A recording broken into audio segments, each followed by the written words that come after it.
If you have been in church for any considerable length of time, maybe you're a church member somewhere, or you've been attending church, maybe all your life, even if it's just for a short time, I'm sure by now you may have taken note of the fact that church comprises of imperfect people. This thing that we call church, the ecclesia, the gathering of God's people, the gathering of God's covenant people, is a gathering of people who are imperfect, people who have been saved by grace. As a result, and consequently, every now and then, even within the confines of the church, it's very easy to be hurt. And I know I'm speaking maybe to people who have experienced hurt within the church, in the same place where you felt that you're going to be safe. My name is Mwai, and allow me just for a few minutes to address this very, very sensitive topic, church hurt and healing. Or, better still, healing from church hurt. Because church hurt is real, but so is God's healing, and God is able to heal. Like I've already said that many times, you will encounter people in the body of Christ, in church, maybe people you trust, it could even be your leaders, it could even be your pastors. But because we are human beings, because we are still infallible, because we are weak, because we have our own issues, many times we will still end up hurting one another, even within the body of Christ, even in church. You will be betrayed even in church. People will talk about you even in church. You will be judged even in church. But a lot of times it is how we respond, or how we react to some of this church hurt and some of these things that we go through within the body of Christ. And many people have actually left the church. And these days it's very popular to hear people saying that I left the church but I did not leave God, which in itself is another story for another day. But allow me just to address this and just maybe help you. First and foremost, I think, is to understand that the church is made up of imperfect people. We are the body of Christ. We have not reached perfection.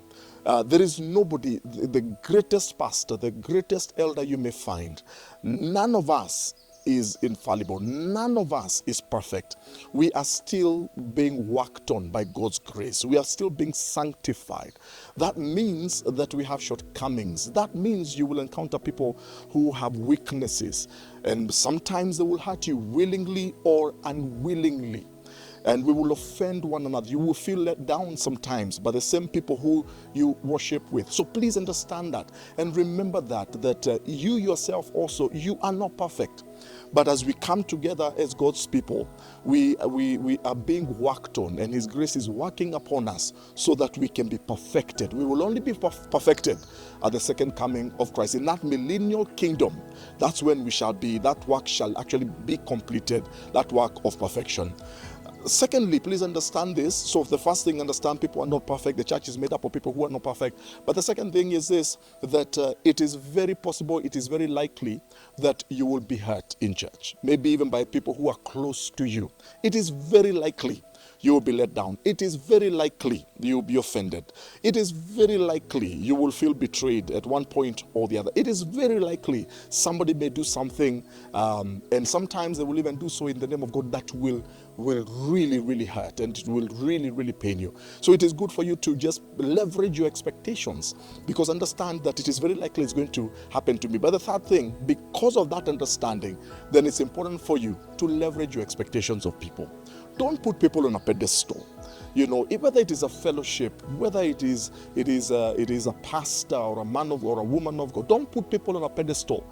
Don't put people above the level where they're supposed to be, because we are not Christ. We are not Jesus. We are weak and we have shortcomings. So leverage your expectations of people. Don't put people on a pedestal. But then, fourthly, is this: if you have experienced church hurt, and maybe you even stopped going to church, or maybe you shut down. Yes, you go, but your heart is no longer there.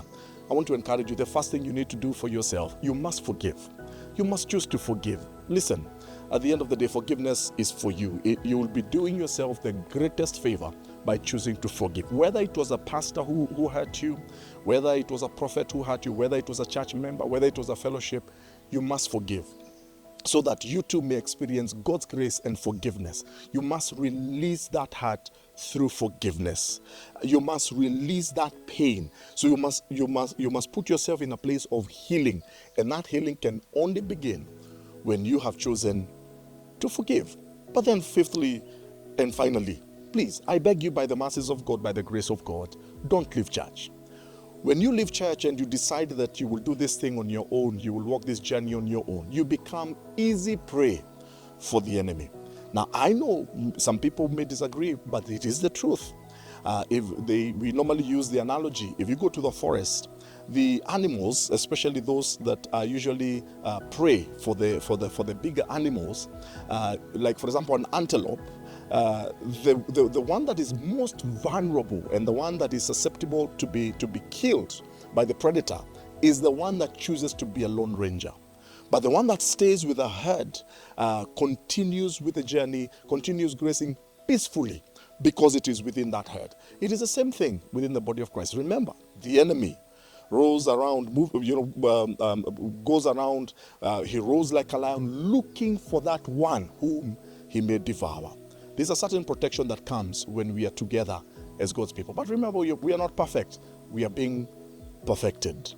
Listen, don't leave the body of Christ. Don't leave church. Don't leave the fellowship of believers. Go back to church. Find a fellowship and grow in it and belong to it and commit yourself to it. God bless you. Please send this, especially to people probably who need to hear this message. People maybe who have been hurt, who have left church, and maybe need to hear this message. Please, why don't you just share this with them? And until next time, God bless you.